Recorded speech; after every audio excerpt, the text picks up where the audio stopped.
And my part of the class was describing wants and needs.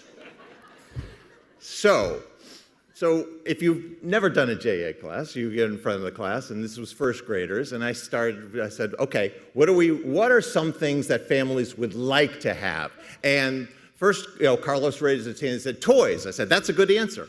And then Michael raised his hand and he said, pets. And I said, well, that's a good answer too. He said, I have a pet. I have a dog and a parrot. And I said, well, that's an interesting combination. And then another, I think it was Mary, rose her hand and said, I have a dog and a parrot. And I said, well, that's interesting. And then someone else raised their hand and she said, I have a cat and a parrot. And I'm saying, well, that's dangerous. But then I thought, there's some remarkable parrot salesman out there in Hartford that I got to meet.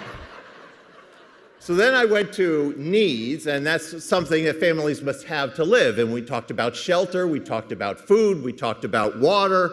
And then Geneva, who had been quiet this entire period, raised her hand. And I said, Geneva, what's something that families must have to live? And she said, love. And throughout the ages, prophets, poets, and pop stars have always told us, all you need is love. But when you hear it from a 6-year-old girl in a first grade class, it affirms that you get so much more out of volunteering than whatever time you put into it.